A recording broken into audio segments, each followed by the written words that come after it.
Hi, I'm Paul from Outlier, and we are developing Mars Attacks, which is a theme park management game where you play as the aliens from Mars Attacks and build a theme park on Mars, abducting humans to serve as the star exhibits.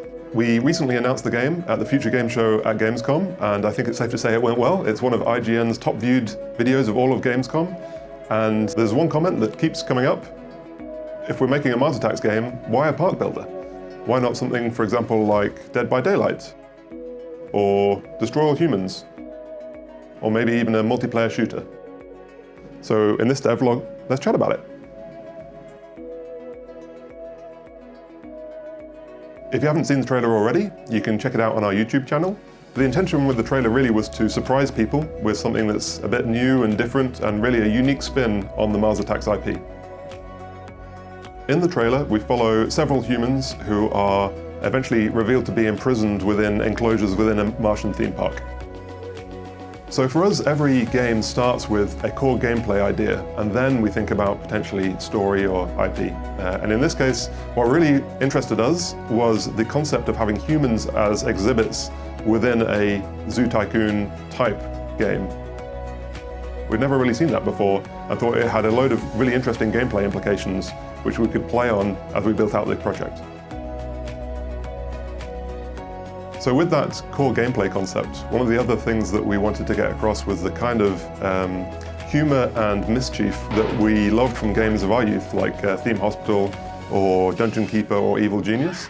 And that's really when the idea of the potential of playing as the Martians from Mars Attacks really came into fruition. So at that point we started making some phone calls and reached out to Tops, who own the Mars Attacks IP, to see if we could make that a reality. And to our extreme surprise, not only had there never been a Mars Attacks video game before, but they were open to the idea and really loved this kind of left field concept that we'd come up with. One of the most fun elements of strategy and simulation games is messing with all the interconnected systems. But as a developer, one of the challenges we face is how do you introduce that to people in a way that's both interesting and cinematic. The initial idea for the trailer was to have a single shot flowing through a frozen moment in time within the park, kind of similar to the Dead Island trailer, which I think was a fantastic example. From that, we started storyboarding and deciding on the key beats that we wanted to hit, and in doing that, realized that the scale of the digital set that we'd have to create for a single shot was well beyond the production scope that we have as an indie studio.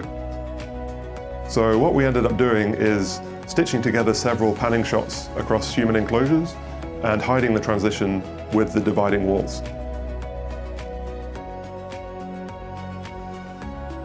The final shot with the full view of the park is the largest and most complex of the trailer. So in order to cut down on budget, we decided to use in-game models for the park itself. In order to hide some of the gaminess of the models, we decided to backlight the shot with a sunrise coming up in the distance. If you've seen the trailer, you'll know it's set to House of the Rising Sun, and that was really just a happy accident that we have this rising sun metaphor permeating through the different elements of the trailer. As an indie studio, we don't always have the resources or the knowledge of how to execute to such a great standard.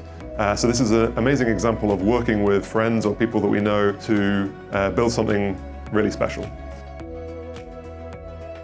So the visuals, for example, in the trailer were created by Dream Harvest in the UK. And the song is a unique spin on House of the Rising Sun, composed by our regular composer, Hakon Davidsson, with the vocals from an incredibly talented Irish singer called Liam Brick. It's really the product of a collaboration of a number of different people with different skill sets coming together to try and get across the excitement about the game that we have, but also the core concept of gameplay and the Mars Attacks IP. Which brings us back to why are we building a park builder?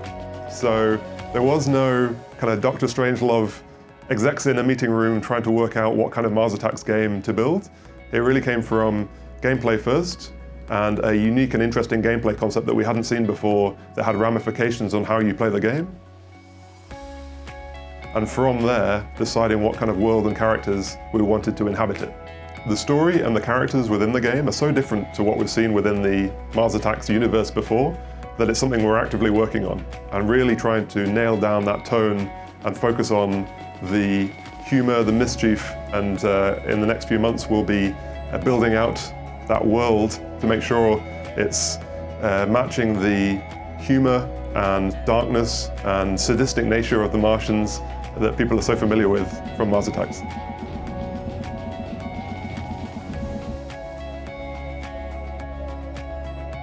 So subscribe to see future devlogs where we cover that and much more. And in the meantime, we're running a competition. For every devlog we release, we will give away a free Steam key. All you need to do is be a subscriber to the channel and drop a comment in the video, and we'll let you know who's won by random selection in the next video.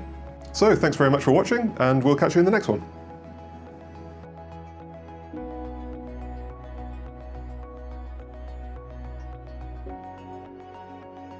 The core gameplay idea that got us interested in the idea, like, need a thesaurus when you're doing these things.